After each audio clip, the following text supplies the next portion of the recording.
Pemilihan Umum Daerah Perumda Tirta Kelimutu ND, maksud kami di sini Direktur Justinus Hadi menyebutkan data tunggakan pelanggan atau piutang Perumda pada posisi saat ini sudah mencapai 10 miliar lebih. Ini angka yang sangat fantastis begitu pendengar ya. Kita akan ngobrol dengan Direktur Perumda Tirta Kelimutu ND, Justinus Hadi. Selamat pagi Pak Justinus Hadi. Selamat pagi, Mbak Leli. Oke, baik. Ini angkanya sangat fantastis begitu ya, sampai dengan 10 miliar Pak Justinus. Ini sudah berapa lama terjadi penunggakan dan menumpuk sampai dengan 10 miliar ini Pak Justinus? Baik pendengar RRI dan pelanggan PDM yang saya kasihi, perlu saya gambarkan bahwa piutang PDAM ini sudah mendekati 10 miliar, tetapi ini piutang bawaan dari 5 sampai 10 tahun kemarin sebelumnya. Oh begitu.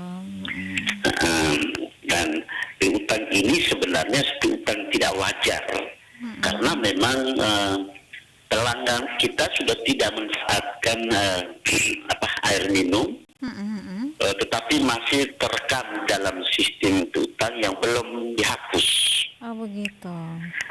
Syaratnya kan seharusnya sudah dihapus, tetapi kewenangan untuk penghapusan ini adalah KPM, yaitu kuasa pemilik modal. Kami berkewajiban untuk mengusulkan penghapusan. Kalau dilihat dari pembukuan real dari piutang ini sendiri, 5 tahun ke bawah, yaitu 0 sampai 5 tahun itu posisi per hari ini bisa 5 sampai 6 miliar. Oke, berarti Itu ini ditambah piutang dengan real. piutang yang pelanggan yang sudah tidak aktif begitu Pak Justinus ya? Iya, betul. Aha. Ini salah satu contoh. Dulu terdaftar bahwa di wilayah Kecamatan Ende, wilayah Nuabosi. Nah, wilayah Nuabosi itu masih terekam sebagai pelanggan PDAM. Padahal sudah puluhan tahun masyarakat Nuabosi di sana tidak pernah tidak pernah menikmati air PDAM. Itu kan harus dihapus sebenarnya. Tetapi ini data pembukuan masih terekam. Terus ada beberapa wilayah di Kecamatan Detsoko, di Kecamatan Kelimutu, di Kecamatan Maurole. Ini di wilayah-wilayah yang sudah lama sekali tidak menjadi pelanggan lagi atau sudah tidak menikmati pelayanan air dari PDAM atau Perumda.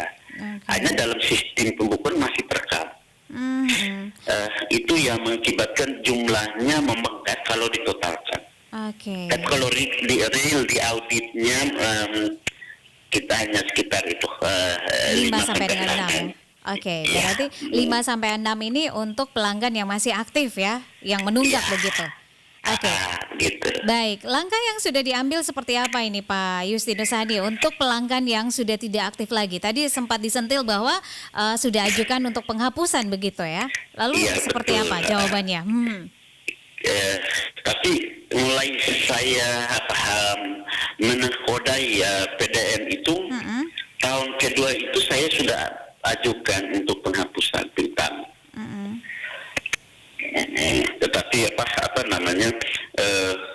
sampai saat ini memang syarat-syarat pengajuan itu setelah saya ajukan itu, KPM harus membentuk tim penghapus, tim penilai dan lain-lain, itu yang sampai hari ini belum terrealisasi penghapusannya.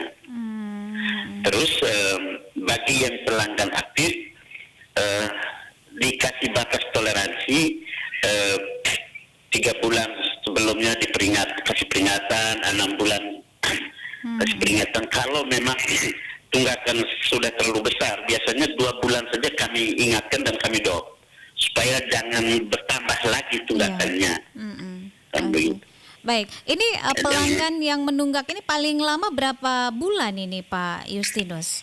Iya, tadi kami rata-ratakan itu kan dari, saya bayangkan dari sebelum saya dan sebelum siapa itu sudah 10 sampai 15 tahun. Yang aktif? pelanggan Ya, aktif? kalau yang aktif, kalau yang aktif tuh sudah rata-rata 3 tahun. 3 tahun ini Iya, menunggak. 3 tahun.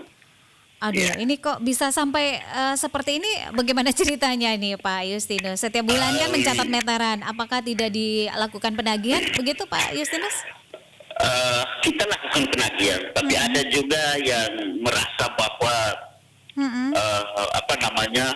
dia ini tidak perlu dibayar atau menganggap remeh karena sebulan hanya dengan 40 sampai 50 ribu. Ya. Jadi semacam Ditimbun terus mata ya? bodoh atau lupa.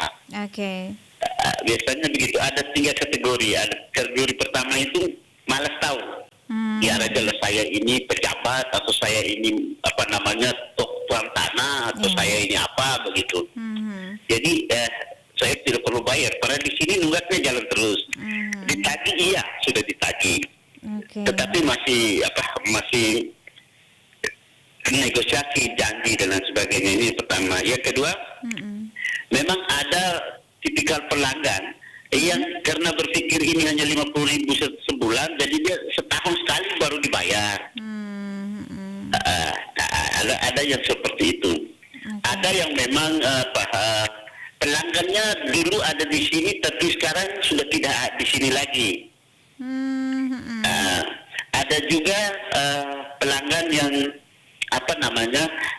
kontrak rumahnya dikontrak, yang seharusnya membayar itu adalah orang yang kontrak. Ternyata sudah 2 tahun, 3 tahun dicek kok tidak bayar-bayar. Setelah cek yang kontrak rumah yang ada dibilang loh saya sudah tanggung jawab dari tahun sekian sampai tahun sekian atau bulan sekian sampai bulan. Jadi ada beberapa kategori.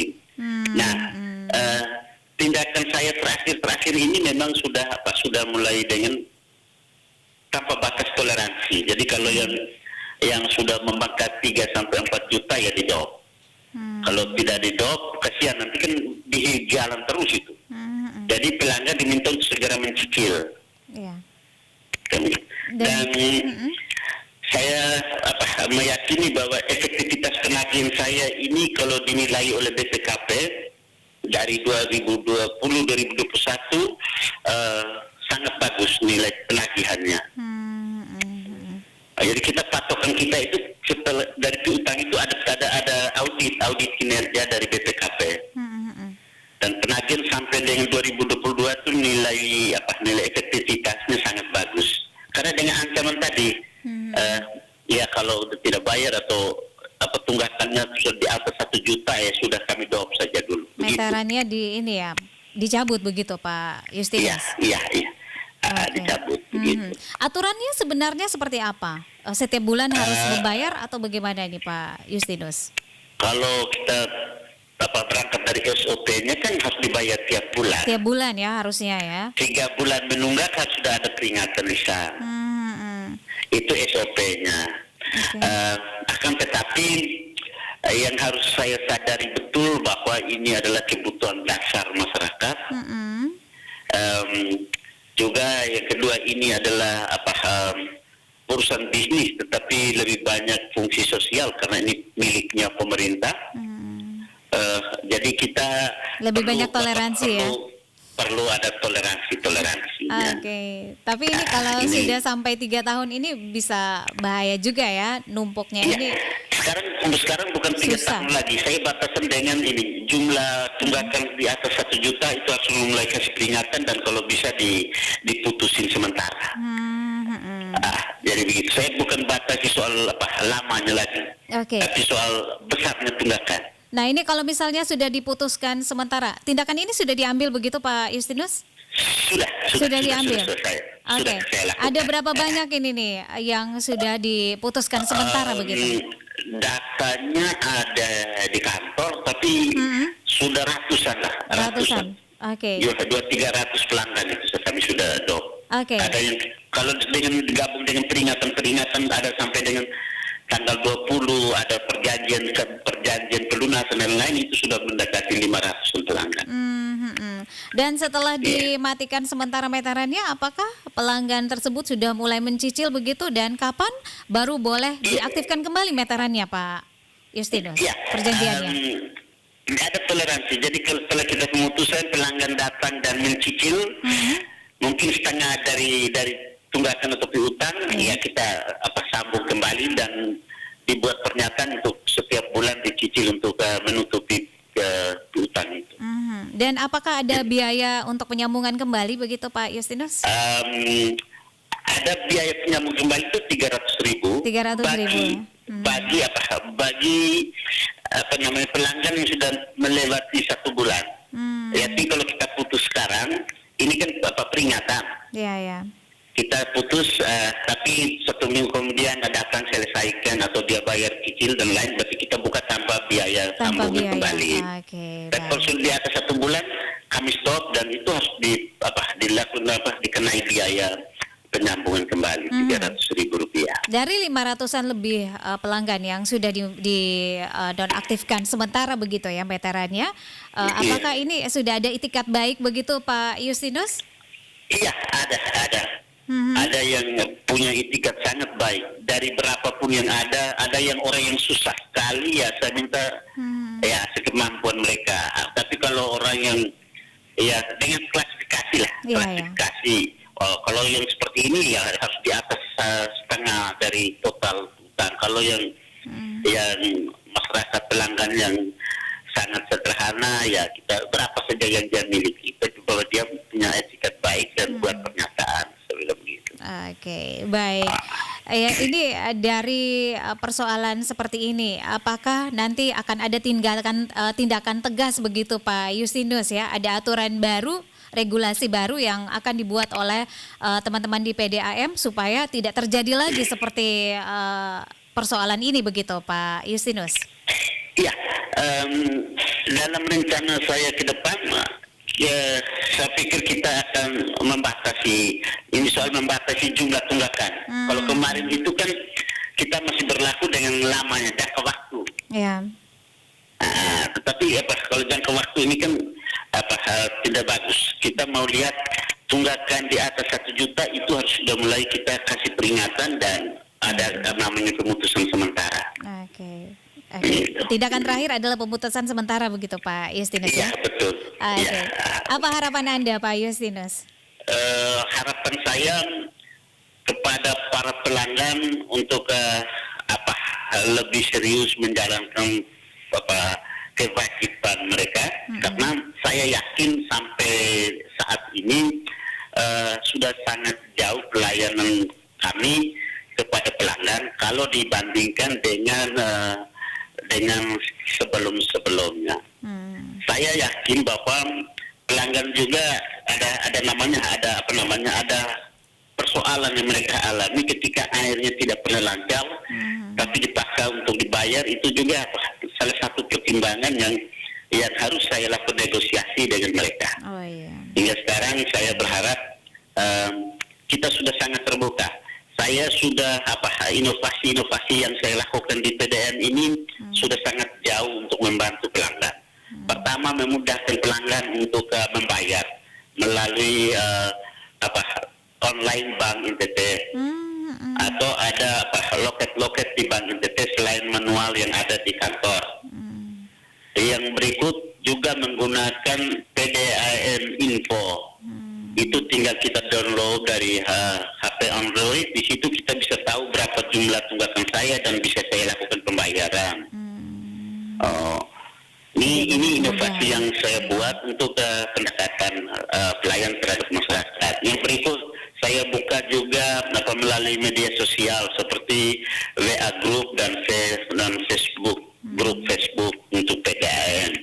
Ini kemudahan-kemudahan untuk saya dibantu untuk dinilai oleh pelanggan dan saya dibantu untuk diberikan informasi-informasi tentang pelayanan kami. Ini sudah sangat terbuka. Sehingga harapan saya, mari kita bangun kesadaran bersama karena yang jelasnya bahwa belanja operasional harian kami itu tidak menunggu 3 bulan atau 4 bulan. Pengeluaran kami di sana kan setiap hari. Nah, sehingga kalau bahasa kami kita bilang cash flow saya itu sangat terganggu. sangat terganggu kalau ada pelanggan yang yang berprinsip ya ini kan baru 50.000 atau baru 40.000 biar 3 bulan atau 4 bulan baru dibayar. Nah, hal yang kecil seperti ini kan sangat mengganggu perputaran kas saya di perusahaan itu. Karena kami membelanjakan itu tiap hari. Mungkin Mbak Leli dan pendengar RRI menyaksikan sendiri secara kasat mata. Karyawan, petugas, pegawai saya ini dimanapun pengaduan, dimanapun ada permasalahan dengan jaringan kami, Langsung gercep ya? itu juga harus kami selesaikan. Nah, Keren, ini setiap pergerakan itu harus mengeluarkan uang. Iya. Tetapi puji Tuhan, alhamdulillah, saya pikir kalau kita punya niat baik pasti ada jalan yang terbaik buat kita sehingga sampai detik ini Amin. saya masih mampu mengendalikan seluruh proses manajemen yang ada di perusahaan PDAM itu. Baik, terima kasih Pak Justinus untuk waktunya bersama RRI. Sukses terus ya bersama teman-teman di PDAMND. Terima kasih RRI dan salam sehat untuk kita semua. Merdeka. Merdeka. 100,5 FM RRI Pro 1 ND, kanal informasi dan inspirasi.